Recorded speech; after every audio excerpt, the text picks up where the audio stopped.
Marks, co-chairman of Oaktree Capital Management, and it's a pleasure for me to be with my friends from Cathay United Bank today. My topic for today is investing in a low-return world. This, in my opinion, captures the essence of 2021. The most important single characteristic in the financial world is the low interest rates. And the low interest rates have had a very strong effect by raising the prices of most assets and reducing their prospective returns, and by inducing risky behavior on part of investors who are trying to achieve a decent return in this low return setting. That's the topic that I'm going to pursue today. We all know the history.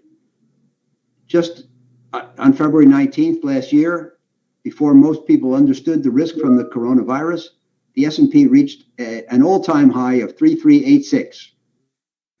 But over the next 4.5 weeks, the index lost 34% of its value, falling to 2237. It had made the fastest trip into bear territory in history.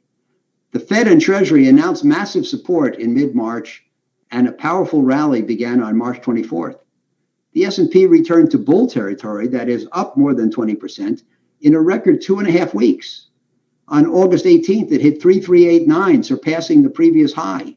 On December 31st, it was 3768, up 68% from the low, with a return of 18.4% for last year. And on April 23rd of 2021, it traded at 4194, up 87% from the low in only 13 months. The world has been combating a very serious pandemic, the worst economic contraction of the last 80 years. The economy is still slow. The pandemic is not been solved yet, although it seems to be coming under control. Yet the stock market has been able to compile a record advance and fly past the all-time high. And that high was achieved when the economy was humming and the outlook was rosy and the risk of pandemic had not registered on investors. How could that be? How could the markets be doing so well in such a difficult environment? Well, the answer is number one, investors have placed great faith in the ability of the Fed and Treasury to produce an economic recovery. Everybody has concluded that it is in process. The statistics on COVID-19 and deaths have been going in the right direction. There's optimism with regard to vaccines, tests, and treatment. A little slower to roll out in certain part of the world than elsewhere, but everybody's optimistic that the vaccine holds the cure. We see positive economic announcements and resulting optimism. And overall, investors were happy to look past the valley to a time when the earnings for the S&P would exceed what they were in 19 and had been expected to do in 20. We also have had positive news from interest rates. Everybody became convinced that interest rates would be low for a long time. And the Fed indicated that they would be kept low and there would be no rate increases through 22 and possibly 23. And some people think that short-term rates would remain low for 5 years. And as I said before, there are several impacts. They raise the discounted present value of future cash flows. They bring down demanded returns, allowing asset prices to rise. When the Fed is buying bonds, as it has been, it's buying bonds at $120 billion a month now. Their rising prices and falling expected returns have this very salutary effect on most asset classes. The Fed buying puts money in the hands of the sellers, which they have to reinvest, going back to the markets. The low prospective returns cause a reawakening of risk tolerance and a reaching for return, because people are trying to get those decent returns. And the effort to put money to work causes the capital markets to remain open. In past crises, there have been capital market crises, what we call credit crunches, and this time that was averted. So all of these are ways in which the interest rates and the Fed and Treasury behavior have supported the markets. Why are prospective returns so low? It's simple. We talk about something called the capital market line. It looks like this. The vertical axis is return, the horizontal axis is risk, and the line slopes up and to the right, suggesting a positive correlation that as risk rises, expected return rises. Now, I think that people make the mistake of saying that riskier assets have higher returns, because if riskier assets had higher returns, then by definition, they wouldn't be riskier. Rather, riskier assets have to appear to offer higher returns or nobody will buy them. They just don't have to come through with the higher returns, and that's what makes them riskier. But anyway, we have this upward sloping return. We have the asset classes arrayed along the capital market line in order of their riskiness, so that if you want to get a higher return, you move towards an asset with a higher expected return. But of course, that is uncertain. That's the way the market looked, I don't know, 10 or 15 years ago. The line emanates from the risk-free rate, and the Fed brought that down to zero in March of last year. And so the whole curve shifted down. And now the returns on every asset class are still at equilibrium with each other, just at the lowest rates we've ever seen. And that describes the conditions today. Asset classes fare relative to each other, but all prospective returns very, very low. We often talk about a rally. And in the first stage, only a few people understand there could be improvement. The second stage, people know that improvement is taking place. Third stage, everyone concludes everything will get better forever. The first stage began in February of 20 and culminated on March 23rd at the low. But since then, some people believe we're in the third stage. The market's valued in a way that focuses on the positive and accepts them as true and overlooks the negatives. And of course, that in itself is dangerous. Markets are low when people are pessimistic. They can be high when people are optimistic, as they are today.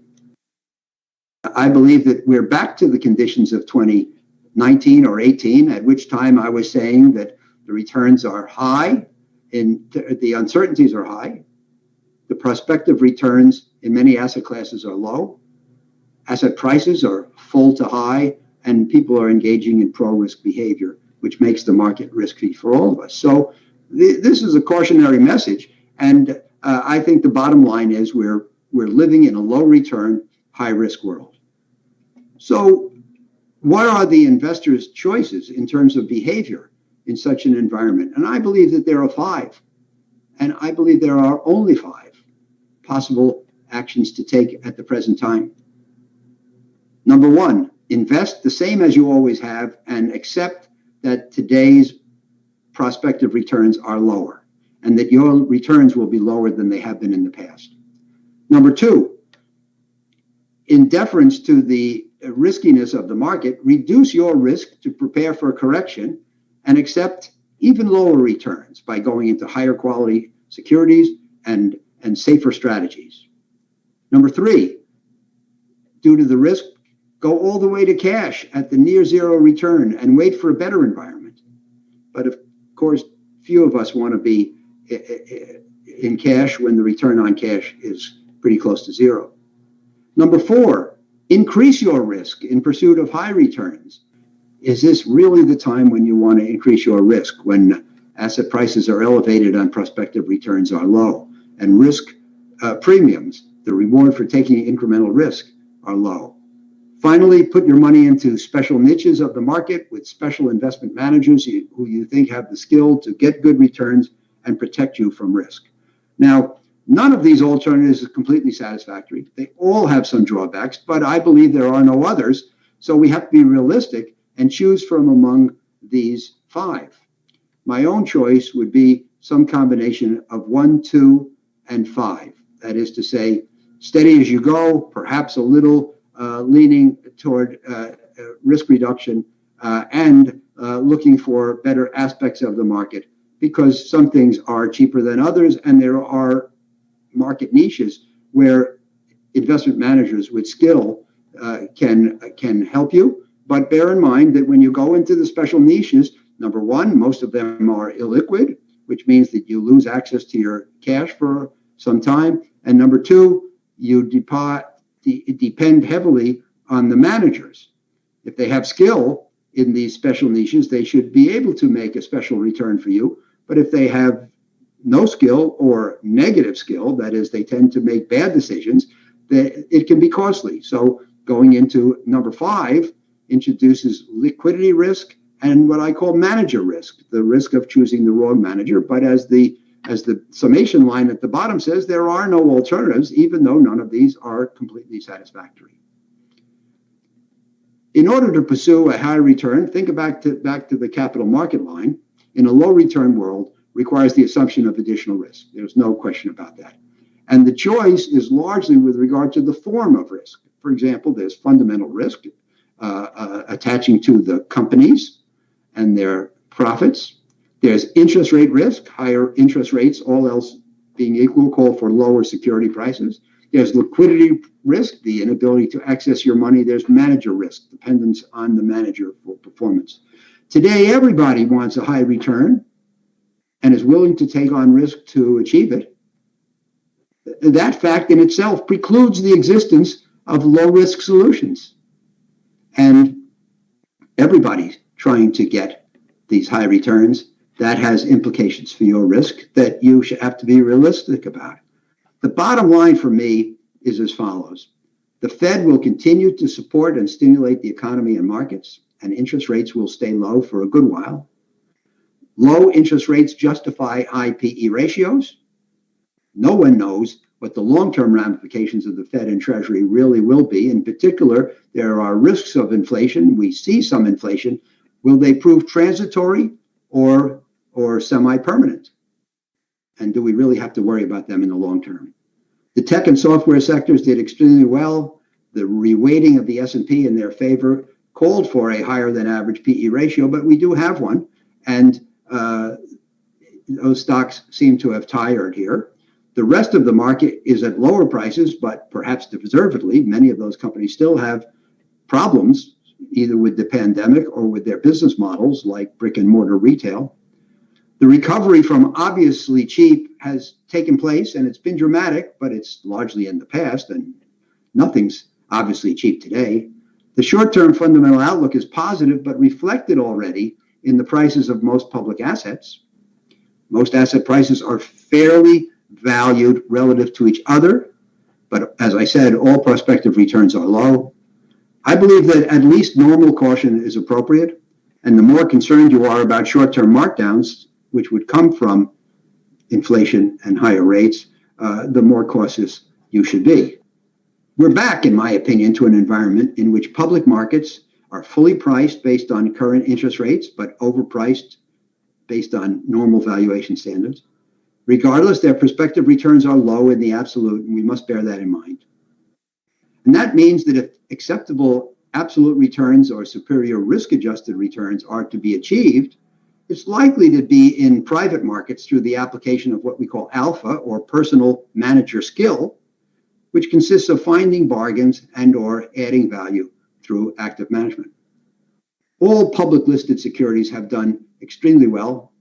Most of them have recovered beyond their 2019 highs, like the stock market. It's easy for investors to find the public assets and invest in them, which means the money flows there, which means the money has driven them up. If we're going to find bargains, it's going to be out of the mainstream, away from the public markets. And there are, of course, markets where the information is not as readily available, essentially available where it is possible through hard work and skill to get a knowledge advantage.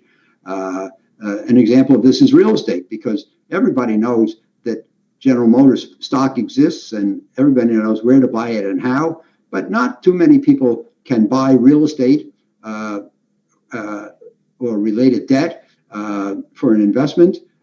It's hard to trade in, hard to find, hard to execute.